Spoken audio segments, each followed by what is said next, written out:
Brilliant. So yeah, I'm Rafa. Nice to meet you. Thanks for joining us today. I'm here with my friend, but actually he's my strategy partner as well, James. He works for Digitas, who is our leading agency for Oreo in the UK. So in the next 20 minutes, I'll share a bit of our journey, how we've been localizing this global icon here in the local market. I'd love to speak about Oreo for like 2 hours, but it only gave me 20 minutes. So I'm gonna do my best to give you guys like some really strong insights. Cool. So I think first of all, just going back to our roots, Oreo has been around for over 110 years. Actually this year, back in March, we celebrated our 110th birthday, which is really amazing. Like not many brands can say they've been around for so long. And it's really impressive to think about the trajectory of this brand. This was the original factory from National Biscuit Company, Nabisco, where this cookie was born. And today we're present in more than 100 countries all over the world. And that's really, really impressive. And there's something really true about the brand, because when you think about this last 110 years, there's been so many changes in terms of communication, in terms of design, the visual identity, the communication, everything we've done, the packaging have changed, but something that hasn't changed at all is actually our mission. So we've been playfully connecting people all throughout this 100 years, and that is something that we're going to continue to do going forward. So I could spend hours talking about this, but I think a video will do much better job than I can. So hopefully you're going to hear this okay as well. All of us are playful when we're young. Yes, and it brings us all closer, everyone. But when you grow up, you have to leave playful behind. Oh yeah? Well, we didn't, and we're doing just fine. You have to be serious. You can't dance and sing. Is that so? Because these moves are a wonderful thing. Cookies are off limits. You have to eat kale. Just try and make us. You're gonna fail. You can't do the things that you long to do. We can too. We can too. We can too. We can too. When you grow up, you drive cars. You don't still ride bikes. Says who? You? We can do what we like. You for sure can't spend hours making stuff just for fun. Fun suckers 0. Playfulness 1. You can't be an adult and still stay a kid. Oh, you can't? Well, that's weird, because the 3 of us did. You can't always hold on to the young, playful you. We can too. We can too. We can too. We can too. We can keep it going and help it spread from heart to heart and from head to head. And once it gets rolling and starts stacking up, it'll start spilling over like milk from a cup. Yours brings out mine, brings out hers, brings out his. Singles and families and dual incomes with no kids, until the whole world feels closer wherever you go. So let's all stay playful. Oreo. Cool. So yeah, stay playful is really our motto. We like to say this is part of the brand DNA, what we stand for. And everything we do must ladder up to stay playful. And something really important when we think about the brand is that this is really anchored on the product truth. So here we have like a beautiful image of the product where you can see we are the black and white sandwich cookie that begs to be played with. I can assure you, if I give you an Oreo cookie now, you're gonna have your own ritual of eating the cookie. Maybe you're gonna pop the whole thing in your mouth, you're gonna twist it open, you're gonna lick the cream. There's so many things you can do with that. So that's why we love to say it's the cookie that begs to be played with. When you think about the cultural context, and I think this has never been so much true than what it is now, we understand there's so much seriousness going on around the world, and everything can be taken away from us so quickly. So we want to be mindful of that, and want to make sure people to keep the fun as part of their day to day. And we believe that actually we have the power of bringing playful spirits together and keeping people closer. That's really what we stand for. So putting in a better way, our purpose is to fill the world with more playful moments that will bring people together. And there's something really important to say about Oreo, because we always talk about playfulness, but also we talk about connection. So we cannot never think about one individually, but how can you bring those things together? Because it's so important that you are playful, but also you're enabling these connections. And that's why Stay Playful is about everything we do. So why we're here today is just to share a bit of what's the challenge, because we know Oreo is a proper global icon. I don't think every brand can say this, but Oreo is actually part of the top 20 most chosen global FMCG brands in the world. We are actually the #1 cookie brand in the world, which is amazing, and we have been for a couple of years now. And as of 2 weeks ago, we've been elected the fastest growing biscuit brand of the decade. And this is at a global level. So what does it mean for the UK? Unfortunately, in the UK, we don't have the same heritage, and we don't have the same advantage of nostalgia that other markets like the US would benefit from. Like here in the UK, we know people love their digestives, their Jaffa cakes, and that's completely fine. But we need to almost build a relationship with the local consumer. How can we bring them closer to the brand? How do we connect, and how do we make ourselves more relevant? So that's the biggest job to be done that we've been facing and talking about in the last couple of years. We want to find an angle that we can drive this black and white sandwich cookie to a point that people will really love it, and then we can really unlock the brand full potential. So we've come up with the relevance recipe, and this is pretty much inspired in our own cookie, because we have these 3 layers. So we have the top cookie, the cream, and the bottom cookie. So the same way we try to come up with a framework that help us to ground our strategy. So everything we do start from this. So we have our 3 C's, that's our recipe: culture, connections, and cookie. So this will be the ground for strategy, for the innovation pipeline, for communication, activations.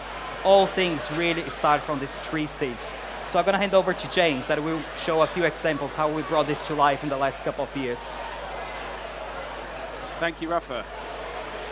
Okay, yes, so this is our recipe, the 3 C's. And what we really try and do is ground Oreo within each of these 3 areas, but do it in a way that is really unique to the brand and the product. So, especially in culture, we don't try and ape everyone else. We're not trying to be a sort of nostalgic kind of British brand, but we want that real authentic Oreo take on the world, that we try and comment on things that are going on in culture and find the things that are relevant for people, enable us to sort of bring our point of view to life. So we've got 3 examples just to talk through of how we've done that over the last year or so. So the first one, kicking off with culture. We've always had a strong heritage, I guess, in playing around with culture, certainly from a US point of view. And we just started to kind of bring that into a UK sensibility in the last couple of years. Everything from Game of Thrones to partnering with Lady Gaga for on-pack promotions, thinking about how we use sports, gaming in different areas. And what we were really looking for coming out of the pandemic was something that could kind of unite people and that we could give it a sort of a playful Oreo take on. And what we ended up looking at was film, and especially after kind of a huge hiatus of film and no one having kind of, being able to get out to the cinema and get excited about films anymore and sat there kind of streaming for the whole time. We wanted to kind of look at something that was going to create that big bang. And for us, the Batman was the sort of perfect vehicle to kind of help do that and build that cultural relevance on our audience. Mainly because they absolutely love film, and especially Batman films as well, even the ones which aren't so good. But they love them all, and we felt it was a really good opportunity for Oreo to kind of bring something to the table and put the partnership at the heart of it. So how can we get fans excited about this partnership, but with a distinctly playful Oreo take? And what we did is we kind of put the cookie right at the heart of this and the biscuit right at the heart of this to make sure that people really understood how we were kind of bringing these 2 brands together.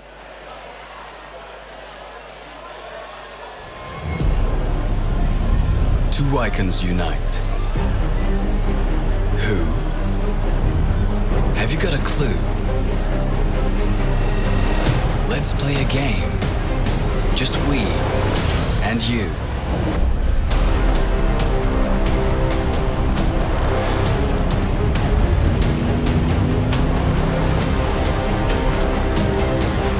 Oreo meets the Batman, the limited edition.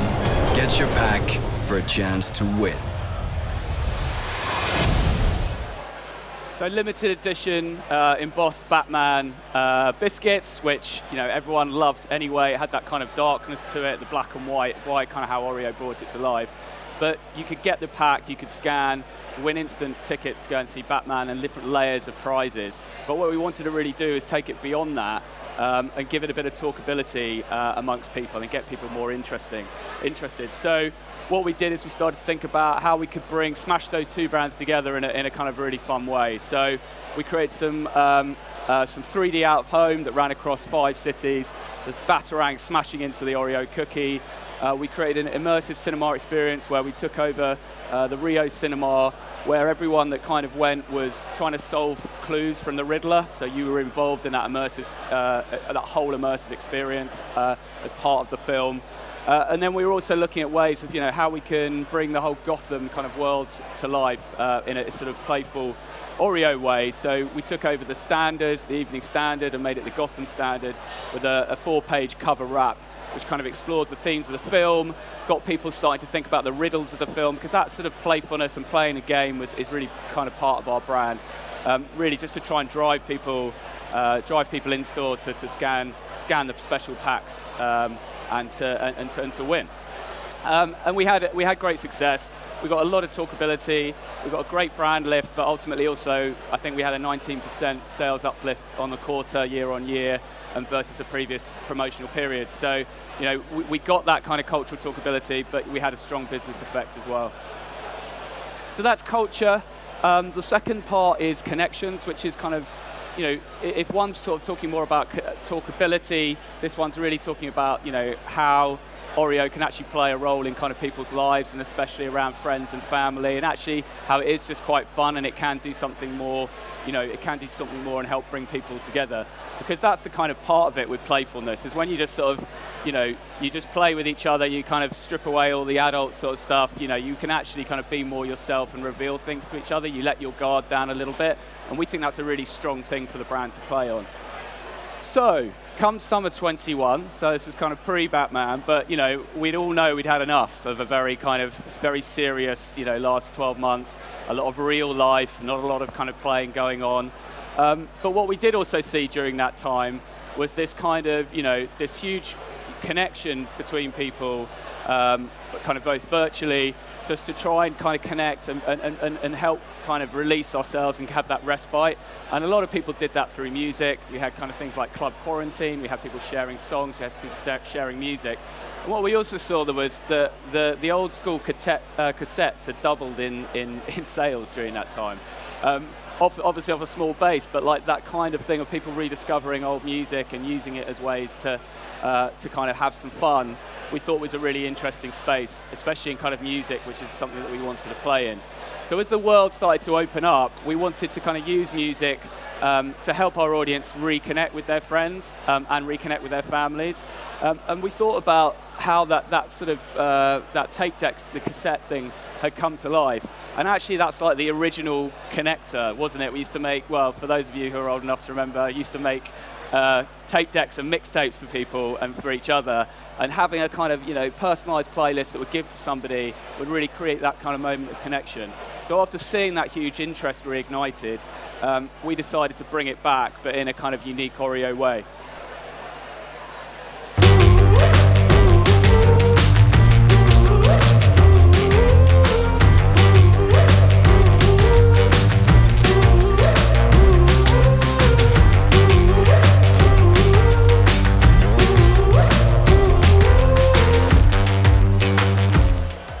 Press play and go with the flow. Press play, rock out like a pro. Press play, let your fun side show. Press play to sing, dance and let go.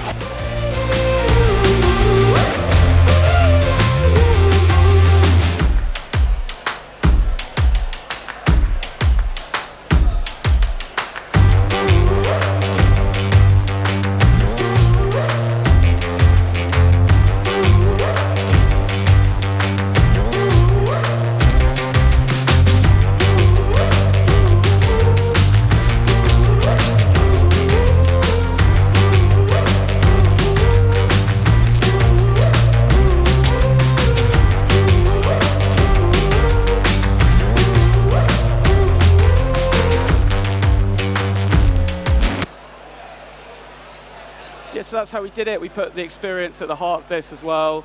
So when you scan the pack, you could go in, you could make your perfect mixtape for a friend or family. You can name it kind of what you want, and then you can create your own, as you saw there, your little cassette tape of Oreo cookies to send to a friend or somebody with that playlist, and a link to a Spotify, so that then they can listen to it, and you can have that connection. So, and again, kind of worked really well just in terms of getting people interested and engaged. So we had 200,000 people going on to that experience to get involved with it. We had a sales uplift of sort of 5% and 15% in our key retailer, and brand consideration was also up by 5%. So it was really about putting connections at the heart of it, but doing it not in a really serious way, but in a playful way that people had been getting used to in lockdown, but were looking for that way to do it again. So that's connections, and then finally, kind of last but not least, is how do we get playful with the cookie, and how do we put that at the heart of what we do? Well, for us, everything starts with this. It's what the product truth is born out of. It's people play with that cookie. So we started to sort of think about how do people do that? What is their behavior, and how we can kind of build on that. And so we started sort of thinking about how the nation eats and snacks, and how we all love tradition. We all love our kind of Sunday roast. We all love our our tea and our biscuits, and how we kind of eat things. But at the same time, there's that real kind of stuffy, sort of boring kind of element tradition that I think we all kind of want to rebel against as well, and in a really playful way. And that's definitely an Oreo thing, and how you want to kind of play and twist things up. And that's what we see with the Oreo cookie, because it's the real catalyst for getting people to be playful. And so when we're kind of looking around not just how people eat it, it's like what else they do with it. From wrapping it in bacon to kind of dipping it in peanut butter, to dunking it in orange juice. There's all these kind of crazy ways that people actually play with our product, and we wanted to really kind of celebrate that and bring that to life. So this is our current work that we've got going at the moment, which is What's Your Twist? Just celebrating all the weird and wonderful ways that people play with our delicious cookie. So what we really do is using that behavior, and then we're getting encouraging other people to play and get involved with really twisting up what is a kind of a fun thing to sort of play with. So this is how we've been doing it.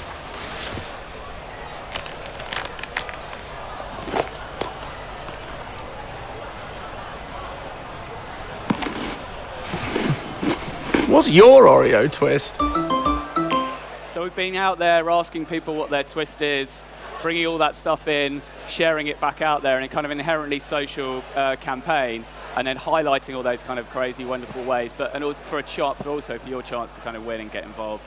And we've started to, this is kind of very, very fresh, we've started to kind of get lots of interesting debate.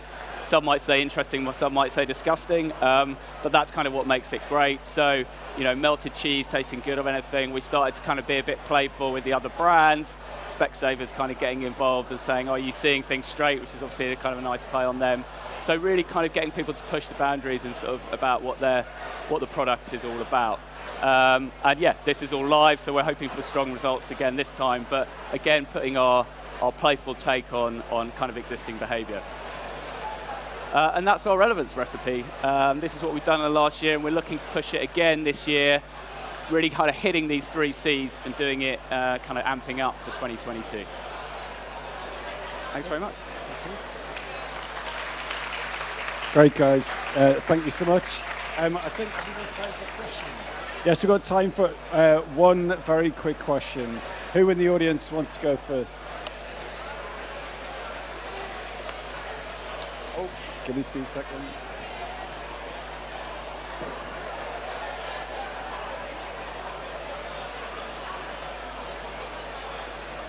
Thank you very much. A really good presentation. What I'm most keen to hear about are the results. So what were your KPIs? How did you deliver against them? You mean total brand or some campaign specific? Because I think campaign specific, James shared, like we're seeing great results, especially sales is a key driver for us. So Batman saw 19% growth in the packs that had the Batman Bossman cookie. When we did press play, we saw 5% growth in the total market. But if you think about one of the key retailers we have in the UK, we saw double-digit growth as well. Then Oreo Twist is like really hot off the press, just gone live 3 weeks ago. and it's something that are going to be supporting for the next couple of weeks. But we always try to have a holistic view in terms of KPIs, so sales, penetration. We try to understand how our campaigns are set up as well, branded studies and the same consideration, ad repo. So we do have a very robust learning agenda with those KPIs associated to each individual campaign. And then we have like our full year KPIs as well from a financial perspective, but also from a sales point of view. Yeah, and as a brand, what we're trying to do is become more meaningful. So that's a score that we're always looking at in terms of you've got salience, difference, and meaningfulness. And meaningfulness is the one for us that we're trying to push in the UK. And so the work that we have done has been pushing that in the right direction. So I think from 2020 to 2021, we were kind of up 19 points on our meaningfulness score. So we are pushing it in the right direction and hoping to build that next year. Thanks so much, guys. Can we get a round of applause for the guys? Thank you.